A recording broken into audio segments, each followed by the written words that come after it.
这绝对是我看过最爽的末日小说。台风、洪水、极寒、高温、地震、海啸、虫灾、酸雨。身为孤儿的女主，在短短3年的时间里经历了以上所有天灾，最终却没能躲过渣男和闺蜜的偷袭。在女主重生到末日发生的前3天后，利用前世的经验对渣男渣女展开了最刺激的报复。江宁难以置信地看着眼前熟悉的场景，有些发呆。她竟然回到了3年前居住的公寓里。3年前，一场超强台风带来了3个月的暴雨，将城市全都淹没了。台风结束后，各种天灾陆续登场，灭绝了大多数人类。末日降临前，她的渣男男友将她在拼夕夕购买的浴室吊坠偷偷送给了闺蜜，没想到吊坠竟然有一个奇异的空间。为了独吞空间，两人将她从楼上推了下去。手机一连串的信息声将她拉回现实里。看时间，现在是2023年9月4号上午9点40分，距离超强台风到来只剩不到3天的时间了。既然回来了，江宁就不打算束手就擒，取出一根针扎破手指后，将血液滴在拼夕夕购买的吊坠上。下一秒，吊坠爆发出红色的光芒，将她带进了一个空旷的房间里。房间的格局和公寓差不多，2室1厅，90平方左右。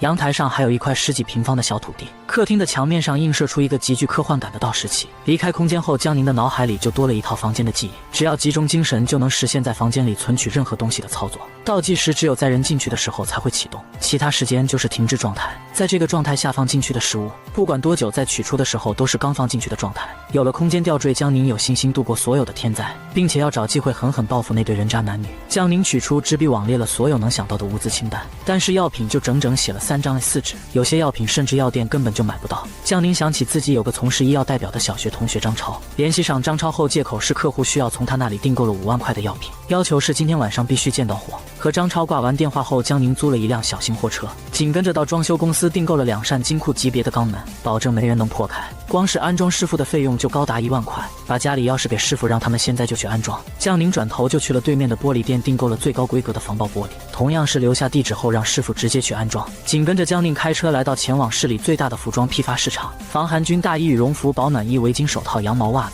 保暖靴、登山靴、雪地靴，这些东西加到一起足足买了2万块的，让老板将这些东西全部装进了租来的货车里。关上车门后，江宁把所有物资收进了空间的房子里。由于冲锋舟使用的柴油不能私自购买，幸好货车是柴油型号的，将货车加满后开到没人的地方，再把柴油抽到提前准备好的油桶里。江宁一连跑遍了全市的加油站，终于弄到了20桶柴油。时间很紧迫，江宁顾不上休息，又开车来到市里最大的户外用品批发市场。刚巧赶上一家店转让老板正在清仓大处理，冲锋舟、橡皮艇、急救包、帐篷、斧子、攀登绳、望远镜、收音机、防水电灯、极低防寒服加抗寒睡袋，还有超大容量的太阳能充电器，全捡最贵的买。再次消费了3万块钱后，江宁来到了日用批发市场。洗衣液、沐浴露、洗头膏、牙刷、牙膏、打火机、暖水壶、暖宝宝、羽绒被、酒精炉、酒精块、电磁炉，当然还有最重要的卫生巾。但凡脑子里能想到的东西，江宁全都没放过。买完日用品后，江宁转头来到隔壁的水果批发市场，购买了1万块的水果。这些水果可以放在吊坠空间里，几十年也不会坏掉。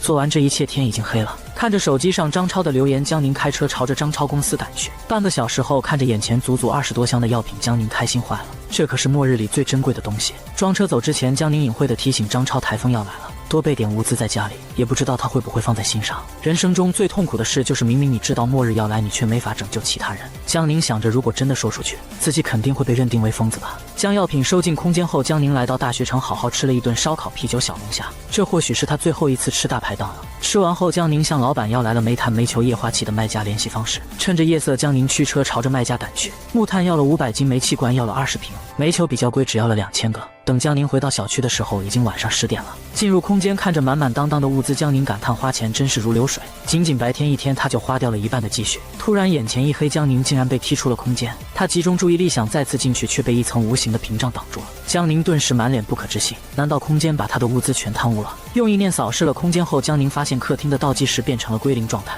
江宁这才明白过来，这个空间人只能待2个小时，超过时间就会被空间赶出来。江宁舒舒服服地洗了个澡后，空间里的计时器已经刷新了，看来刷新速度还是挺快的。简单睡了几个小时后，江宁在第2天凌晨5点就赶到了农贸市场。赶过大集的人都知道，这个时间段的蔬菜瓜果都是最新鲜的，萝卜、冬瓜、西红柿、茄子、豆角、四季梅、葱、姜、蒜、辣椒绝对不能少，大豆、大米、食用油、鸡蛋、面粉、牛羊猪鱼鸡鸭肉，还有末世里最重要的各类调味品。顺便买了几把防身用的砍刀和剔骨刀。想起空间阳台里的10几平方土地，江宁又买了各种水果树苗和大批青菜种子，怕漏掉什么东西，江宁足足在农贸市场待了整整1天。回到家后，江宁瘫倒坐在沙发上，看着银行卡里仅剩的2万块余额，默默地打来外卖。大鱼大肉、烤串、包子、蒸饺、油条、胡辣汤，一股脑的全下单，整整2万块的美味佳肴全都放进了空间里。做完一切的江宁站在阳台上，静静地看着这座城市最后的繁华。他总觉得漏掉了什么，却始终想不起来。凌晨的时候，江宁发现空间里的计时器增加到了2个小时10分钟，看来这个空间的时间是可以积攒的。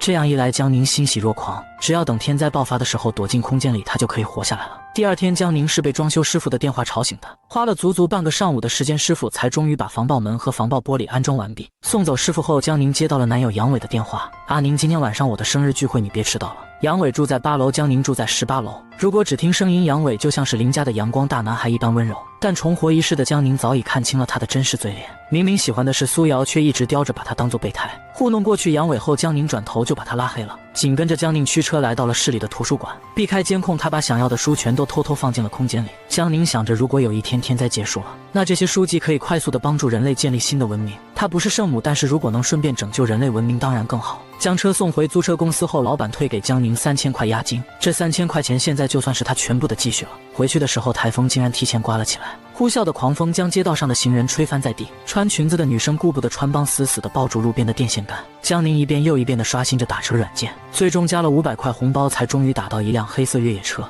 车主20多岁，身高足有1.85米，长相特别俊朗。车后面还坐着一个4、5岁的小女孩，异常可爱。江宁感叹，如果不是末日要来了，自己肯定去倒追她。男人一路狂踩油门，仅几分钟就开到了小区。下车的时候，江宁提醒男人台风会很严重，趁现在去囤积点物资还来得及。说完就快速冲进了电梯里。等江宁走出电梯后，却看到杨伟和苏瑶站在自己门口。一看到江宁，杨伟瞬间冷漠了起来。我生日你为什么不来？江宁冷冷地盯着他，不屑道：我跟你很熟吗？你生日我为什么要去？闻言，苏瑶一脸绿茶的当起了和事佬。今天是学长生日，大家等了你很久呢。听他这么说，江宁嘲讽道：你是聋子吗？我刚才说话你听不懂吗？此时杨伟面子上明显有些挂不住了，拉起苏瑶就要走，但苏瑶却把眼神落在了江宁脖子上的吊坠上。江宁，你戴的吊坠真好看，可以转让给我吗？多少钱都可以。闻言，江宁猛然一惊，看来他们知道了吊坠有空间的秘密，否则上一世也不会连哄带骗的从他这里将吊坠骗走。江宁怎么也想不出他们是怎么知道的，抬头看着苏瑶问道：想要吗？苏瑶刚准备说想，就看到江宁抓起吊坠狠狠地摔在了地上，吊坠瞬间4分5裂，变成一堆垃圾。在空间绑定后，吊坠早就没用了，现在的空间只有江宁能打开。杨伟黑着脸拉着苏瑶骂骂咧咧地走进了电梯，在他们走后，江宁连忙进屋锁死了防爆门。整个晚上江宁都没有休息，随着狂风暴雨袭击城市里，很快就会停水停电。江宁尽可能地将食物做熟后放进空间，这样一来，等末日真的降临后，只需要从空间里拿出来，还能吃到热的。第二天，江宁睡到中午才被一阵电钻声吵醒，乌云遮天，蔽日暴雨，台风呼啸，整个世界漆黑一片，丝毫看不出是白天。业主群里早就乱套了，有人狂欢，有人担忧。短视频平台到处是受灾城市的视频，树木被吹得连根拔起，来不及回家的人车被吹进河里，巨大的龙卷风将工厂铁皮卷到了天上，整个世界一片哀嚎。刚放下手机，电钻声再次响起，江宁有些惊讶，听声音是从隔壁房间传来的，可他明明记得18层只有他自己住。隐约中，江宁还听到了小孩子的声音，忍不住好奇，江宁打开门，朝着隔壁1801走去。绕过敞开的大门，江宁看到了昨天开车送他的男人，他竟然在家里安装了3扇防爆门。男人看到江宁后微笑示意，接着打起来电钻。江宁识趣地退回自己的房间里，有些不知所措。这一世明显和上一世不同，台风提前了几个小时，还多了一个帅气的新邻居。难道是自己重生改变了某些东西？江宁头脑异常清晰，即使男人再帅，江宁也不打算对他放松警惕。上一世他可是见过无数人天灾下丧失人性。下午的时候，台风更加猛烈了，暴雨不断地击打着防爆玻璃，发出噼里啪啦的声响。仅仅一天，街道就变成河道，天空中的黑云像是要将整座城市碾碎。江宁站在阳台上，掏出望远镜看着整座城市，远处巨大的龙卷风连接着天地，朝城市快速冲来，路过的一切都被粉碎。这一幕让江宁震惊无比，他印象中上一世根本没有龙卷风，难道真是自己的重生影响了很多事情，让末日变得更加惨烈了？放下望远镜，江宁隐约听到了小孩的哭声，犹豫片刻，他最终还是敲响了隔壁的房门。过了很长时间，小孩才终于打开3扇防爆门。见女孩哭得红了眼睛，江宁忍不住问道：你爸呢？女孩带着哭腔说道：哥哥不知道去哪了。哥哥也不要豆豆了，他为什么要说也？难道他之前就被抛弃过？看着稳如泰山的3扇防爆门，江宁非常确定男人没有走。谁会在抛弃小孩之前还加装3扇防爆门？江宁把小女孩暂时带回了自己家里，并在隔壁门上面贴了张纸条提醒。看着外面的末日景象，江宁不禁有些奇怪，男人为什么会现在出去？给豆豆找了部动画片后，江宁也玩起了手机，没想到竟然收到了杨伟的信息：阿宁，我错了，昨天是我不对，你不要生气好不好？因为你没有给我过生日，我才会控制不住情绪的。看着杨伟的信息，江宁冷笑一声，这么低贱的软骨头，真对不起他那张人模狗样的脸。转念一想，江宁才明白，过生日来的人肯定多，估计现在都被台风困在了他家里，平时根本拽得跟258万似的，没在家做过饭，肯定没有存粮。看来这是来找他要饭来了。迅速将杨伟拉黑后，江宁再往下刷，竟然还有炫耀吃火锅、吃海鲜、喝红酒的。这群人也是大面积断粮后第一批被抢的人，也有不少求助的，说是赶去超市的时候食物早就被人抢完了，也有聪明的提出以物换物的。再往下看，一个救援视频引起了江宁的注意。视频中，一辆汽车被洪水冲进走，一群消防战士冒着生命危险去救援，结果仅仅片刻就被决堤的黄龙淹没。天灾的无情在这时展露无遗。突然，杨伟的电话打断了江宁的思绪，将手机关机。江宁看向了躺在沙发上的豆豆，只见他身体卷缩在一起，好像很害怕的感觉。不知道这么小的年龄到底经历了什么。随便吃了点东西，江宁把之前买来的果树苗和青菜种到了空间的阳台上。刚走出空间，江宁的房报就被人敲响了。阿宁，你在吗？你一直家做饭吃，你家里肯定有食物，我出3倍的价格给你买行吗？看江宁没有搭理他，杨伟的声音隔着2层防爆门越来越难听，到最后甚至开始拿脚用力地踹起了门。江宁气得从厨房拿出一把菜刀，猛地打开门，怒吼道：“谁踹的？”门口的3个男人听到开门声，差点高兴坏了。毕竟江宁填杨伟可是全校皆知的事，他们不相信江宁会看着自己的男神饿肚子。可打开门后，还没来得及说话，一把明亮的菜刀就朝他们砍了过来。杨伟顿时被吓得魂都没了，怒吼道：“江宁，你疯了吗？”江宁手拿菜刀堵在门口，一脸阴冷地看着他们：“赶紧滚，别逼我拿刀砍你们！”江宁可不是说说而已，漠视3年的经历，他早就不在乎人命了。见江宁不好说话，3人一脸谄媚地说道：“阿宁，我们都是一个学校的校友，何况我们可以给你5倍的价格购买，我没吃的，就算有也不会给你们。你们真以为我不知道你们在背后说的坏话吗？这么高高在上，怎么饿了2顿就变成软骨头了？”3人气得浑身发抖，脸都黑了，但看着江宁手里的刀发出寒光，只能灰溜溜地跑了。关上门，江宁回头发现豆豆已经被吵醒了，2只大眼睛里夹着眼泪，又不敢流出来，只敢蜷缩在沙发上瑟瑟发抖。见状，江宁心疼不已，他猜测这孩子应该受过很大的心理伤害，放下菜刀，赶忙走过去，将豆豆抱在怀里，不断地哄他。睡了这么久，估计该饿了。江宁悄悄地从空间里取出热包子，放在了豆豆手里。只见豆豆接过包子，边吃边小心翼翼看向江宁，那眼神就好像害怕江宁随时会发脾气一样，轻轻地抚摸下豆豆的头。江宁轻声告诉他慢点吃，不够姐姐还有。紧接着便打开手机查看起了业主群里的信息。杨伟此刻正在业主群里到处求人买食物，这家伙长得阳刚帅气，很会伪装自己，并且小区里住着很多女大学生，没多久就被他忽悠到了一个学妹。12楼于情殷勤地说：“我这里有自嗨锅学长需要吗？还有一些泡面师兄，我给你送去。”看着群里的信息，江宁感叹颜值即正义，这话一点都没错。外面这么大的风暴，这群新生还把食物给这渣男送去，真是一个愿打一个愿挨。听群里说，隔壁单元楼走廊的玻璃都被台风吹爆了，雨水通过窗户不断地涌向楼道，最后甚至楼梯间都积满了水。这下所有人都开始慌了，此刻才意识到这真的是100年不遇的超强台风。半个小时后，隔壁1801的男人回来了，听着敲响的房门，确定是他后，江宁才打开门。男人穿着雨衣，一脸着急地问道：“豆豆是在你们家吗？”闻言，江宁有些猛地点了点头，给他吃过包子，已经睡了。上午的时候有些发烧，不过我已经喂过药了，你晚上再喂1次就行了。男人走进房间，摸了摸豆豆的额头，对江宁连连道谢。江宁微微一笑，以为男人要抱起豆豆回家，谁料男人突然开口说道：“我叫霍申，我今天才搬进来，家里什么食物也没有，看样子台风一时半会停不了，我想去采购些物资，能麻烦你帮我照顾一下豆豆吗？我晚上的时候来接他。”闻言，江宁惊讶道：“这么大的台风你怎么出去？”可犹豫了一会，还是同意了。他知道台风根本不会停，如果霍申不出去采购物资，他们兄妹俩早晚会饿死的。江宁警惕心很强，在霍申进来前，把家里大部分物资都收进了空间里，只留下一些平常的家用食物。霍申走后没多久，小区里就停电了。经历过人性的黑暗，江宁连沙发上的豆豆也不敢信任。晚上的时候，也只是一人做了1碗面条。江宁没想到豆豆吃得异常的香，一口气吃了2大碗才吃饱。晚上7点的时候，天彻底黑了。江宁所在的锦绣小区地势本来就很高，但仅仅一天到晚上，雨水已经淹没了小区大门。业主群里七嘴八舌地抱怨着这场台风。为了更好地伪装自己，江宁故意在群里喊了几次高价购买食物，1块面包他愿意出价30块。停电后，整个城市漆黑一片，恐惧的气氛好像要把整座城市吃掉。晚上8点的时候，霍申回来了，来接豆豆的时候还给我拿了袋食物。江宁没推辞，将东西收下后对他道了声谢。等霍申带着豆豆离开后，江宁连忙关上门，跑进厨房忙活了起来，打开市场买来的太阳能灯。幸好这老校区还没通煤气管道，只要有瓶装的煤气就不怕。红烧肥肠水煮鱼，酸辣肥肠毛血旺，油煎肥肠大盘鸡，一直忙活到半夜才把做好的热菜全都打包好放进了空间里。江宁出门扔垃圾的时候，看到隔壁许多带水渍的脚印。霍申这么晚了还出去，3扇防爆门，白天黑夜不间断的囤积物资，不但提醒他囤水，就连给他的东西里都有酒精炉和固体酒精。这霍申怎么感觉知道末日会来一样？第二天江宁起床的时候已经10点多了，外面狂风暴雨夹带着闪电，已经看不清城市。业主群里有人发消息，1楼已经被淹没了。1楼的住户在群里不停地抱怨，什么情况？报警电话怎么一直打不通？就是啊，消防队的电话也一直没人接，甚至有人艾特了群里所有人，想找人收留一下，承诺等台风过去后会提供1万块报酬。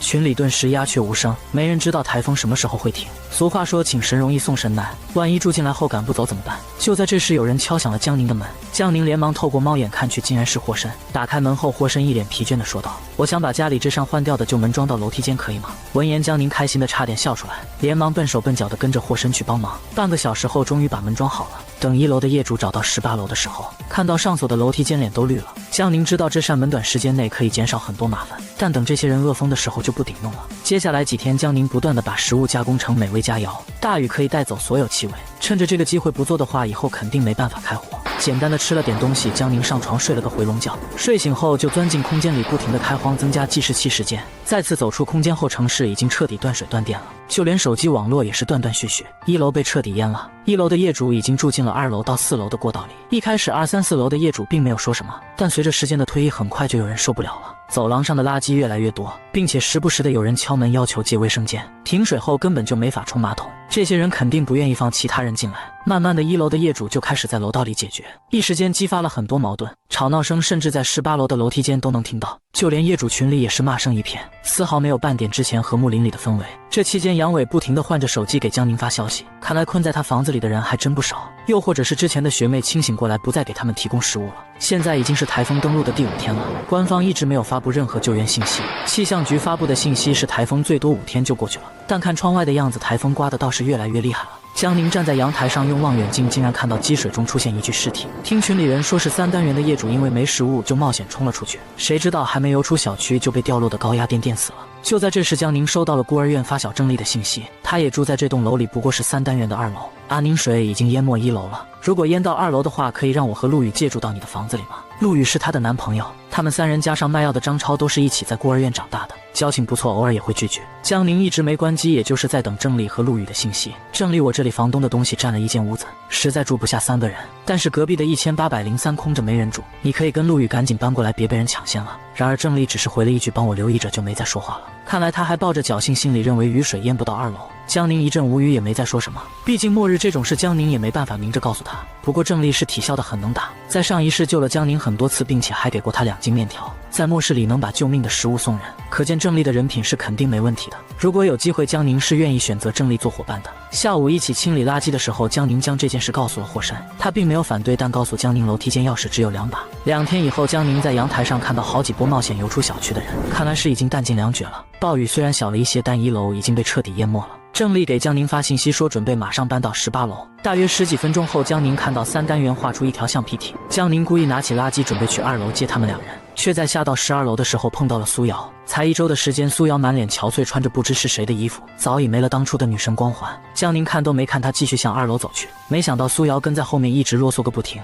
阿宁，你千万别生我气，你肯定误会我了。我和杨伟只是关系比较好，不是你想的那样。”江宁实在受不了，抬手将垃圾朝苏瑶扔去。见苏瑶始终不肯离去，江宁直接掏出藏在怀里的菜刀。苏瑶啊的一声，连忙后退了几步，吓得脸色苍白，紧接着蹲在地上哭了起来。江宁看都不看他，继续朝楼下走去。被苏瑶耽误这短时间，郑丽已经划过来了。仅仅50米的距离，几乎要了郑丽和陆羽半条命。别的情侣都是男强女弱，郑丽和陆羽这对和别人完全相反。郑丽因为体校的缘故异常能打，陆羽则是跟个瓷娃娃似的柔弱不堪。因此江宁先是拉着陆羽从窗户翻了进来，最后才是泡在水里的郑丽。刚上来就有一个大妈走上前来，想征用郑丽的橡皮艇。陆羽脑子可不傻，现在的情况，橡皮艇可是救命的东西，怎么能借人？见陆羽不同意，大妈的2个儿子竟然凑过来想强行征用，结果还没动手就被郑丽3两下击倒，扔进了水里。见儿子被扔进水里，大妈迅速坐在地上大喊大叫起来。周围的人见状围了上来，左一句右一句，明显是也想要橡皮艇。脾气火爆的郑丽从江宁手里接过菜刀，指着他们怒吼道：“谁敢动我东西，我砍死他！”看见菜刀，一群人才灰溜溜的散开。爬到18楼后，看着楼道里的不锈钢门，郑丽惊讶道：“阿宁，你是真牛啊！”来到1803后，看似弱不禁风的陆羽捣鼓了没2下就把锁打开了。见状，江宁瞬间心凉了半截，都这么会开锁的话，那自己的那2扇防爆门还安全吗？郑丽笑道：“就怕进不去门。”陆羽可是提前在家里捣鼓了2天，进入1803后房间里家具家电一应俱全，估计是房主还没来得及租出去。郑丽来的时候带了1袋米1袋面，因此江宁也就没有拿出自己的食物给他们。帮助他们打扫好房间后，江宁就会到自己的房间美美睡了一觉。中午醒来的时候，网络彻底断了，没有网络，江宁感觉自己和整个世界失去了联系，一种莫名的孤独涌上心头。为了排解这种情绪，江宁给自己定制了很多计划，比如每天健身2小时，看书2小时。下午的时候，休息好的郑丽带着1块固体酒精敲响了江宁的房门，看到江宁阳台上种的青菜和养的兔子，一阵无语。怪不得陆羽说真的末日来了也数你活长久。闻言，江宁解释到自己也是走运，之前帮一个客户在张超那进货，交货的时候他顺便送了我一份生存大礼包，东西倒是很全。2人在客厅聊天的时候，郑丽突然指着阳台大喊：“龙卷风来了！”江宁顺着他指的方向看过去，瞬间惊得张大了嘴巴。严格的来说是双龙卷风，同一时间同一地点2个相反方向的龙卷风同时连接着天地，一路上将触碰到的一切阻碍全都碾碎卷到了空中。仅仅10几分钟，城市就被他们破坏成废墟。长这么大，江宁还是第一次看到双龙卷风，就连上一世在台风下完好无损的摩天大楼，也只是在龙卷风下坚持片刻就被摧毁了。郑丽紧紧地抓住江宁的手，颤抖道：“这还是台风吗？台风怎么会有这么大的破坏力？幸好他们不是朝我们冲过来的，要不然我们早就被带走了。”在我们被龙卷风震惊的时候，对面楼上传来一阵女人的哭喊声。江宁2人抬头看去，最高层的阳台上，一个女人抱着4、5岁的孩子朝楼下跳了下去，掉进水中没多久就沉了下去。郑丽被眼前一幕吓呆了，她不明白这女人自杀为什么还要带着孩子。再说不就是一场大台风吗？还不至于非要跳楼不可吧？可怜那孩子的人生才刚刚开始。这时陆羽跑了过来，对着我们解释道：“这女人我知道，她老公在外面养女人，养私生子，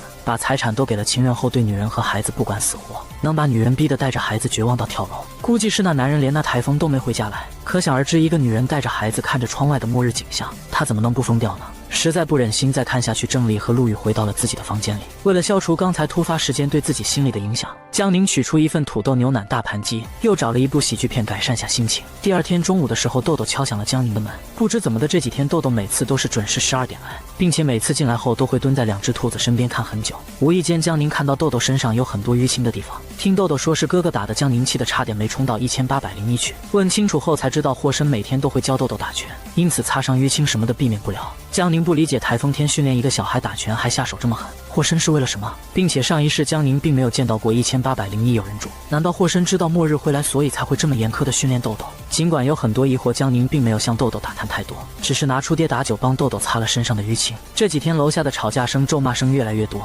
甚至已经上升到肢体冲突。由于水位一直上升，2楼的住户也陆续住到了9楼走廊里。这几天很多人家的门锁都被撬了，而且撬门的人都是组团的，很明显是走廊里的人。救命的食物被人偷走，任谁都忍受不了，因此肢体冲突差点上升成为动刀动枪。也有人说他们活该，谁让他们有粮食不拿出来的？一时间整栋楼彻底乱了，你抢我的，我抢你的，都想让自己吃饱。人性的邪恶正伴随着台风疯狂滋生。2天后的半夜12点，正在健身的江宁忽然听到撬门声，这几天太乱了。江宁从空间里拿出夜视仪和之前购买的杀猪刀，猛地打开门，朝着门外的人影连捅了几刀。撬门的人一共是4个，最终1人被江宁捅死，1人被江宁抹了脖子，剩下2人站得比较远，迅速逃跑了。江宁不知道单元楼里都在传他这里有很多粮食，并且房主是个又美又嫩的女大学生。这4人就是想趁着夜色抢走他的粮食，顺便还想玩弄他一番。可他们到死也想不到，白嫩的女大学生却是个杀人不眨眼的恶魔。就在江宁对2人补刀的时候，霍生走了出来，他一句话也没说，拖起地上的男人从窗户扔了下去。见江宁没有动，他压低声音说道：“你没错，这种人留着早晚是一种威胁。”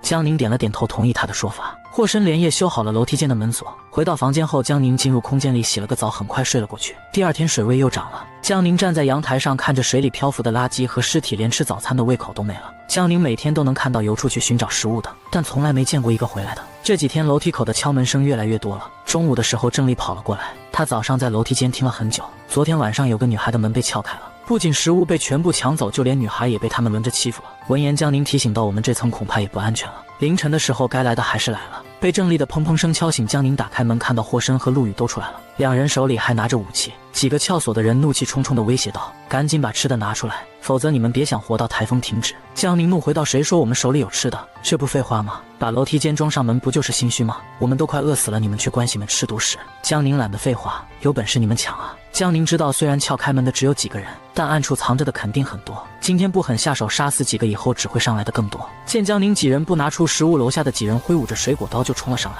然而5分钟后，冲上来的6个人被我砍伤了3个，剩下的3个人正力砍掉了胳膊，打得奄奄一息。紧接着，江宁拿着沾满血的菜刀死死地盯着楼梯间，要粮食还是要命，你们选一个。为首的男人捂着伤口哀嚎着：“你们竟然敢杀人，这是犯法的。”闻言，江宁冷声道：“别以为你们蒙着脸就不知道是谁抢了9楼女孩的食物，还轮番侮辱了人家。”几人顿时心虚不已，紧跟着几人联合起来，打得他们连还手能力都没有。男人终于服软，跪在了地上，求江宁放过他。江宁想着震慑作用已经达到，就没必要再杀人了，毕竟自己又不是杀人狂。见郑丽和霍生没意见，就放过了他们。事实证明，震慑效果不错。接下来几天都没人敢来敲楼梯间的门。台风第15天的时候，江宁一大早就拉开窗帘，天空依旧灰蒙蒙的，台风丝毫没有减弱或变小的迹象。江宁的担心成真了，灾难和上一世已经不同了，看情形天灾不会结束了。这期间，江宁把自己练成了半个气象专家，每天只靠听声音就知道外面的风有没有变大。在第18天的时候，江宁听出风声和平时不太一样，虽然看着很大，但风力明显实在下降，可暴雨却实实在在的不断变得更大，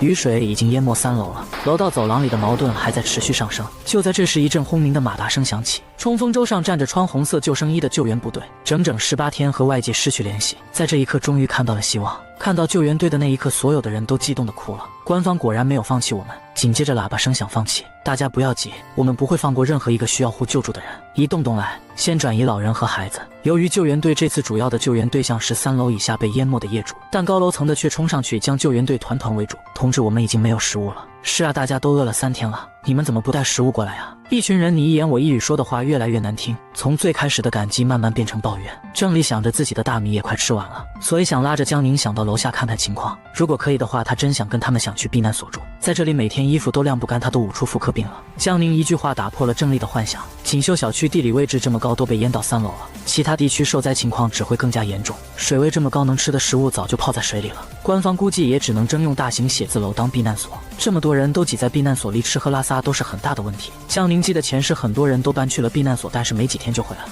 避难所人实在太多了，到处是打架的、抢食物的、偷东西的，甚至连个睡觉的地方都没有。晚上5点的时候，台风停了，但暴雨却越来越大，除了救援队驾驶冲锋舟来回的声音外，整个城市安静的有些恐怖。江宁把闹钟设置成了每小时响1次，直到救援队接走3楼以下所有业主后，江宁拿出先前购买的防砍服，穿上又套上一层雨衣，偷摸地打开房门朝楼下走去。到3楼后，江宁翻出窗户，拿出橡皮艇朝远处划去。暴雨洪水如黄龙般将整座城市破坏得面目全非，整座城市变成了大海，只剩高楼层还在水位以上。花了2个小时，江宁才来到一家大型超市。超市虽然只有2层，但地理位置很高，比很多居民楼4层还高。洪水还没有彻底淹没超市。进入超市后，江宁朝楼顶停车场走去，密密麻麻的豪车像垃圾一样被抛弃在这里。然而江宁的目光却被一辆房车吸引了过去。房车像是改装过的，整个车身和玻璃都是防爆防弹的，甚至车顶还有折叠式的太阳能发电板。看着房车，江宁一阵欣喜，这房车简直就像是量身定做的一样。掏出黑市购买的电子干扰器放在车身上，没多久车门就打开了。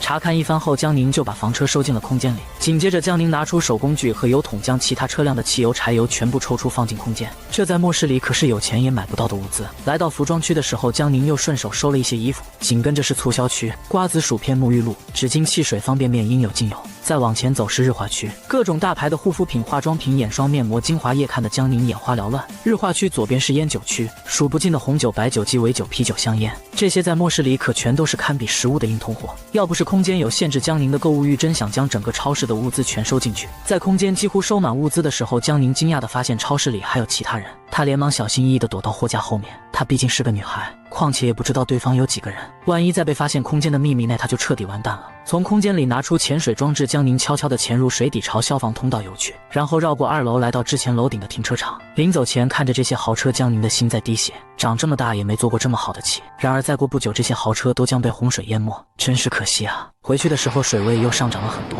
江宁拿出冲锋舟，来到3公里外的一家电器商业楼，打破窗户，从大楼4层钻进去，直奔楼上的太阳能科技门店。仅剩的空间被江宁全都装满了蓄电池和太阳能发电机。凌晨5点多的时候，江宁回到了锦绣小区，拿出橡皮艇，慢慢的朝小区里滑进去，却在单元楼门口看到2艘冲锋舟，一个男人正在不停的朝窗户里放东西。男人回头和江宁四目相对，竟然是霍申。怪不得这家伙每天晚上都出去，原来周围的超市都被他搜刮过一遍了。都是熟人，江宁也毫不尴尬地凑了上去帮忙。两人默契的没发出一点声音，将彼此的物资都扔了进去。回到18楼后，两人再次默契的彼此点了点头，各回各家。天刚亮的时候，江宁敲响了郑丽的房门，取出自己仅剩的2000块钱交给了郑丽。外面台风停了，你们拿着钱悄悄地去大学城对面的4层超市里能买到物资。再回来的时候，江宁看到超市顶楼还有亮光，外面还停了几艘冲锋舟。这场灾难来得太突然，官方也始料未及，很多官方的储粮基地也被淹了。现在几乎大部分物资都在水下泡着，所以根本不会有所谓的救援。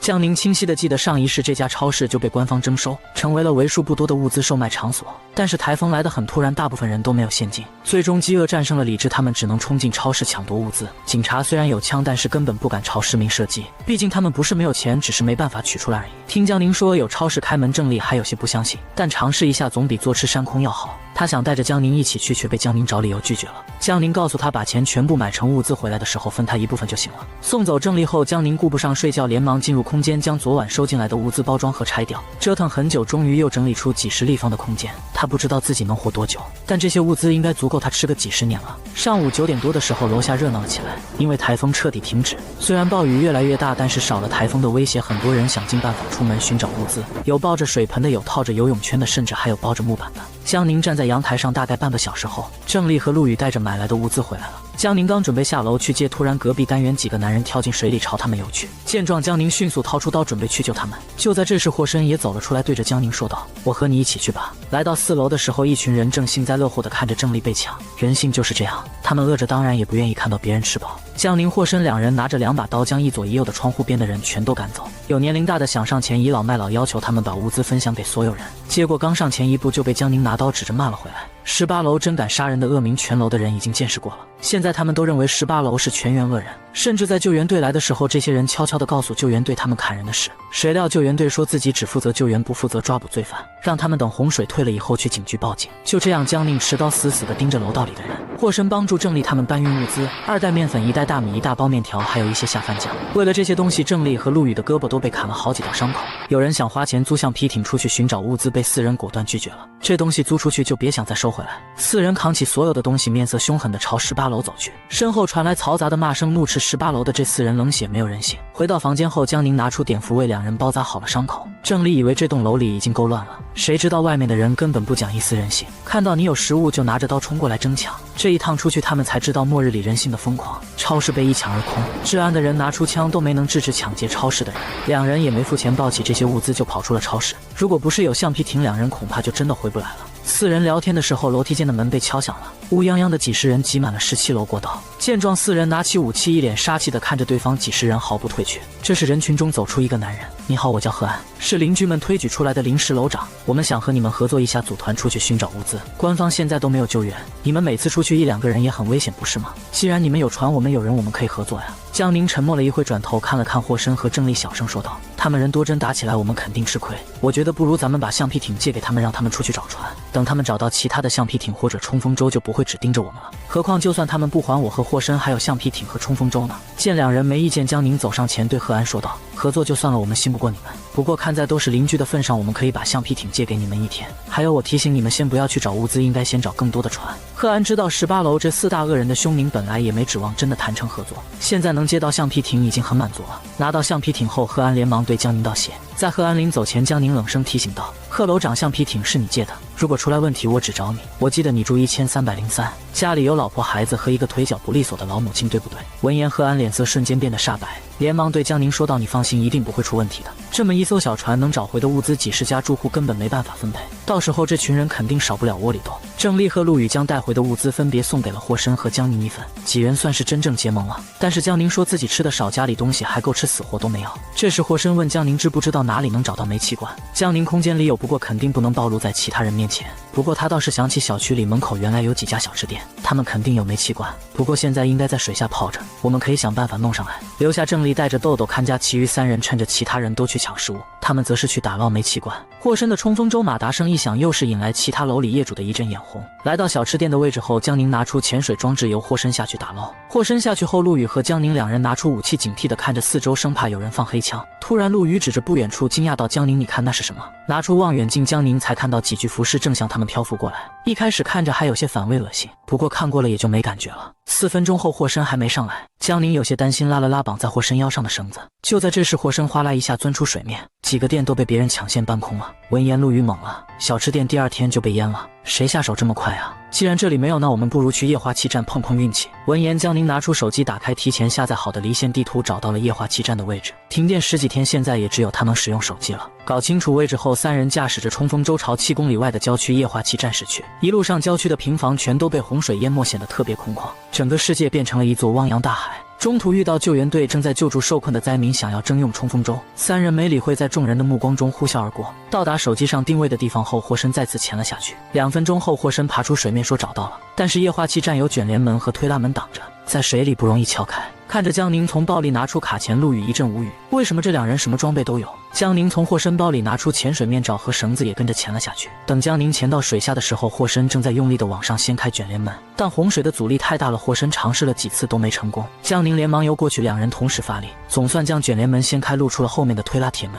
霍申用卡钳剪断铁门上的锁链，刚打开门，突然一个黑影从里面冲了出来。江宁闪身躲开后，看清楚后才发现是液化气罐。从上浮的速度来看，液化气应该是空的。江宁掏出防水手电筒向四周照射过去，漆黑的角落里有好几个装满煤气的罐子。见状，霍申连忙游过去，用力地将罐子拉了出来，系上绳子，然后2人游上冲锋舟，配合陆羽将煤气罐拉上去。缓了口气，霍申再次下潜到了水里去打捞剩下的几罐。陆羽用望远镜朝四周看去的时候，发现一架冲锋舟正在快速朝他们冲来。冲锋舟上起码坐着4、5个人。一时间，陆羽快速拉动绳子提醒霍申，江宁则是取出武器。霍申快速浮出水面，爬上冲锋舟，手里还拖着液化气罐。这时候，那架冲锋舟已经靠了过来，6个强壮的男人手里拿着锋利的钢管，一看就是社会人。为首的纹身男恶狠狠地说道：“这个液化气站是我们的，不想死就把你们打捞出来的交给我们，顺便把潜水面罩和冲锋舟给我们，我们可以考虑放你们走。”看3人得意的样子，就好像这些东西已经是他们的一样。江宁把手放进口袋里，假装温柔地说道：“大哥，你过来拿呀。”几人顿时发出猥琐的笑声，看向江宁的目光就像一辈子没见过女人一样。好啊，妹妹，哥哥们一起来。几人距离不到3米的时候，江宁刚要掏出武器，没想到霍申直接掏出改造的钉枪射向冲锋舟，漏气的冲锋舟快速瘪了下去，几人瞬间掉进了水里，甚至有2人直接被水流冲走了。剩下的4人朝江宁他们游了过来，被江宁拿起钢管朝脑袋砸了过去。霍申再次拿起钉枪对准了几人，连开几十枪。这种到处打家劫舍、泯灭人性的人渣，越早杀死越安全。为首的男人挣扎着还想爬上江宁他们的冲锋舟，结果被江宁抽出刀，毫不留情地砍了过去。几人被冲走后，灰蒙蒙的天地间全是雨水，仅仅几秒钟，一切痕迹都被洪水冲刷干净。此时，陆羽目瞪口呆地看着江宁，他知道江宁很能打，但没想到她一个女孩子能狠到砍人跟砍菜一样随意。霍申更是一脸无所谓，再次潜入水中打捞液化气。1个小时后，3人一共找到12瓶液化气，够几人用很久了。幸运的是，霍申还打捞出3个煤气灶。为了装下这么多液化气，江宁从背包里取出橡皮艇，冲上气和冲锋舟绑在了一起。一路上碰到很多人，眼冒红光的看着他们带着这么多液化气，然而想抢也根本追不上冲锋舟的速度。回到锦绣小区的时候，郑丽已经在等着了。4人将液化气搬进楼道时的动静惊动很多人开门看过来，但是碍于4人个个心狠手辣，一帮人也只能眼红，丝毫不敢有别的想法。全都搬到18楼后，12罐液化气，3家没人平分到4罐，省着用的话够几人用1年了。各自回房后，江宁换了身干衣服，给自己冲了杯姜茶满身体。傍晚的时候，贺安敲响了楼梯间的门，他是来归还橡皮艇的。听他说，因为江宁的提醒，还真被他们幸运找到了几艘橡皮艇。江宁接过橡皮艇，刚想走，贺安又笑嘻嘻地开口问道：“听说你们找到了很多液化气，能方便说一下在哪找的吗？”液化气站。江宁说完，头也不回地回房间了。贺安走后，江宁找到霍申和郑丽，几人合力把他多余的那扇门也装到了楼梯间，这样会更安全一些。第2天，外面热闹了很多，开着冲锋舟和橡皮艇寻找物资的人明显多了不少，有认真寻找物资的，有杀人越货的，没有道德的束缚，很多人彻底释放了自己的黑暗面。最可怕的是，江宁听到了枪声，楼下回来的人哭喊道：“出现当兵的开枪杀人了！”由于最近杀人越货的事件越来越多，甚至发生了轮番女大学生的事件出现，官方决定出动军队阻止事态的恶化。军人和警察可不一样，他们有着正义的血性。上级同意开枪后，他们对那些趁乱作恶的人渣可不会手软。上一世江宁可是见识过军队的压迫感的，有了部队的镇压，下午的时候整个城市安静了很多。江宁也和郑丽、陆羽做了几个菜，好好的享受吃了一顿。期间，郑丽不断的对江宁表达感谢，如果不是江宁，恐怕他们2人根本坚持不到现在。傍晚的时候，官方人员拿着喇叭到处通知，明天8点到百货大楼按人头领取物资。霍申不打算去，那他就负责看家。江宁定了6点闹钟，3人准备早早打过去。第2天，3人6点半赶到百货大楼的时候，已经密密密麻麻的全是人了。洪水淹没到了4楼，周围真枪实弹的军人在维持秩序。江宁3人连忙下船，爬上4楼，排起了长队。发放规定8点开门，每次进去50人，每人2斤食物，而超市原本的东西需要花钱购买。每个人5分钟的时间准时出来。3人进去的时候看着标价都快傻眼了，大米110斤，老干妈210瓶。郑丽想再买个橡皮艇，结果要1万块一个，把2000块花完，3人也没买到几样东西。出了百货大楼的时候，时间还很早。郑丽提议3人去找下张超，江宁想了想也没多说什么。身为同是孤儿院出来的4人还是有些感情的，只是张超这人从小渴望母爱，每次找女朋友都是比自己大10几岁的，甚至听说前段时间找了个2个孩子的少妇。凭借着记忆，3人花了1个小时才找到张超之前住的小区，爬到8楼敲响房门后，里面传出女人的声音：“谁呀？这种天气还敲门？”郑立刻气到我们是来找张超的，而屋里的女人却说找错地方了，没这个人。后来不管3人怎么敲门，屋里的女人都不再说话。旁边的来奶奶听到声音，打开了房门，问道：“你们是找那个斯斯文文的小伙子吧？”那小伙子人不错，就是脑子太笨，自己引狼入室被人赶了出来。老奶奶边说边叹气。台风来的时候，那女人带着2孩子和父母找到了张超，张超冒着很大的风险把他们接进了小区，结果没几天张超反而被赶了出来，最后应该